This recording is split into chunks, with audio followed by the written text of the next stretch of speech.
Apalagi sampean misalnya kosong nih, nggak ada isinya, tapi mau Romo isi, nah ya kan? Tapi panggone sampean yang dhuwur, kira-kira bisa ngisi ora? Bukan Pak.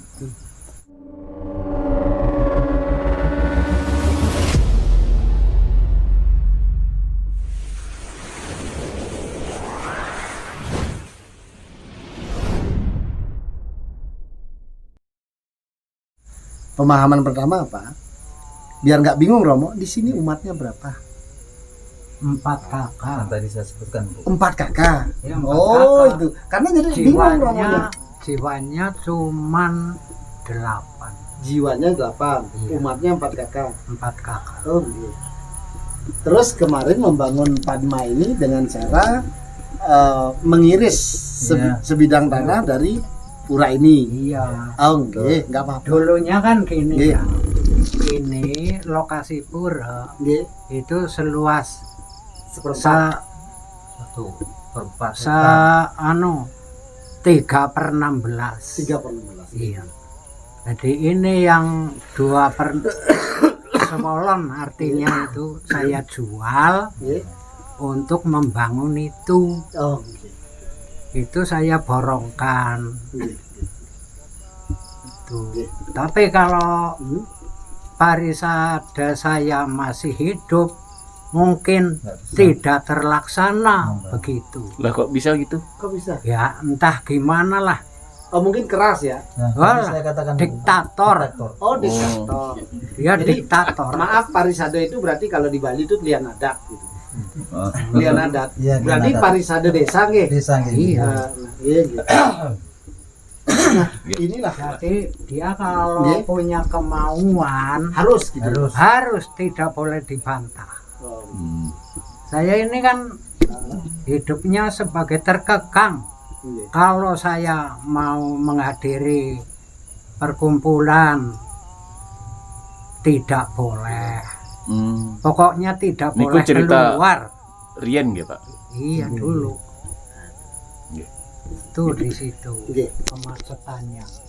Nah, mudah-mudahan inilah sebagai salah satu introspeksi diri atau kita ulat sarire bahasa Jawa kunonya ya. Ulat sarire. Ulat itu melihat, sarire itu adalah diri. Jadi lihat kembali ke dalam. Ya. Comeback kembali ke dalam ya. Introspeksi diri. Jadi ya inilah salah satu contoh yang Romo takutkan. Karena adanya maaf ego sektoral seperti ini, ego pribadi seperti ini gitu.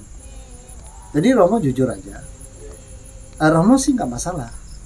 Cuma karena mungkin di desa yang dewasa sudah mentakdirkan seperti itu untuk Romo turun, ya mungkin cara beliau itu lebih hebat daripada pikiran kita. Beliau lebih hebat. Bagaimana caranya untuk Romo bisa turun? Karena yang Romo takutkan seperti ini, ada beberapa lingkungan umat Hindu kita ya di luar sana, bahkan ada yang menolak seorang guru suci. Seperti itu.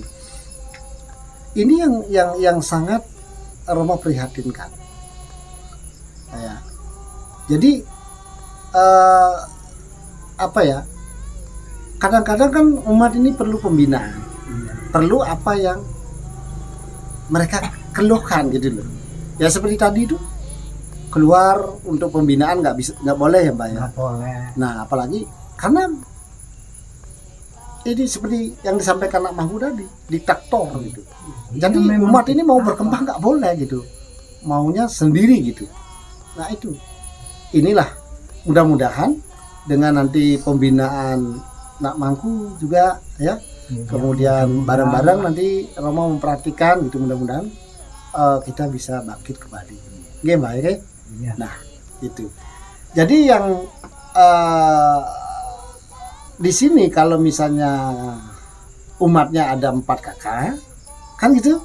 Iya. Kemudian jiwanya ada berapa? Ada 8. ada 8 ya. 8. Nah, terus Mangku yang komponen di pura ini, Ya saya. Oh namaku nggih Astungkara.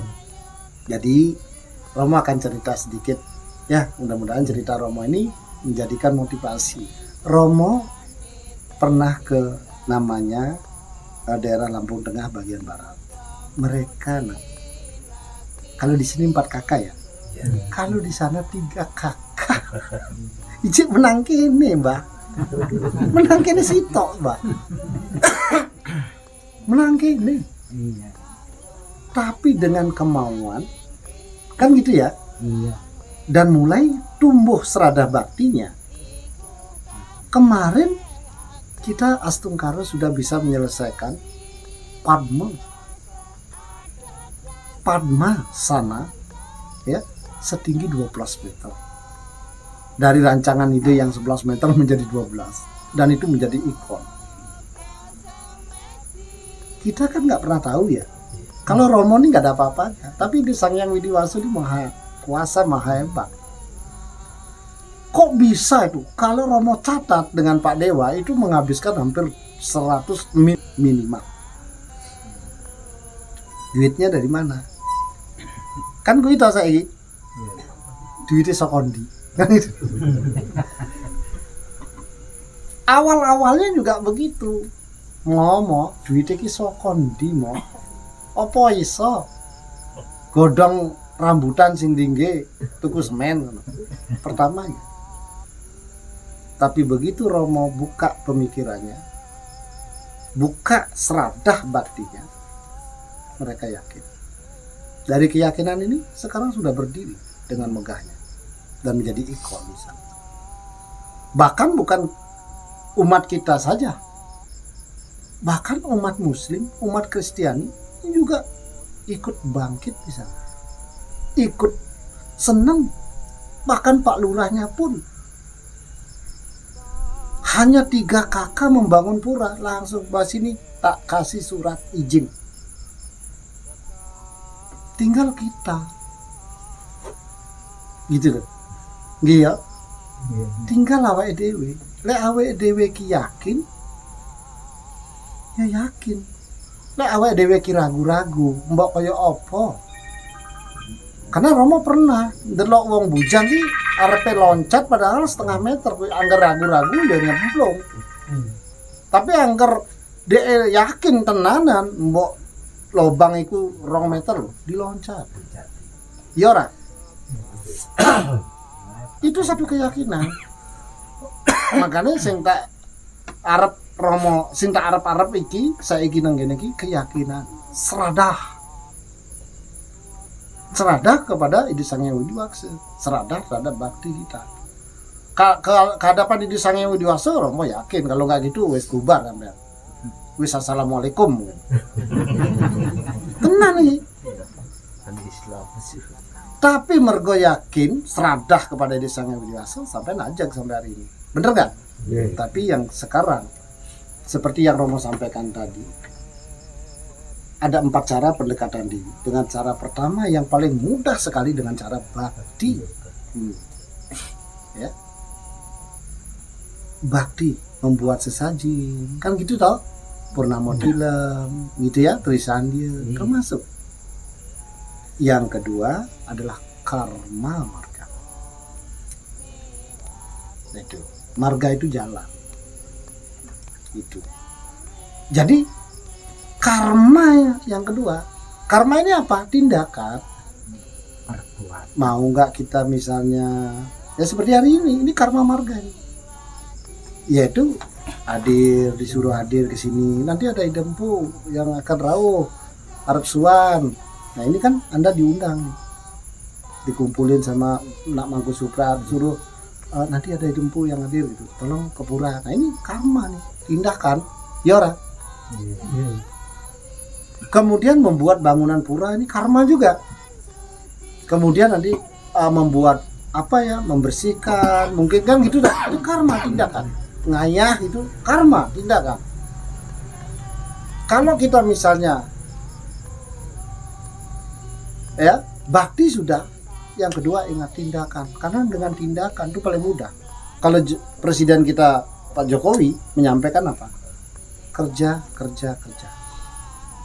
Itu paling mudah.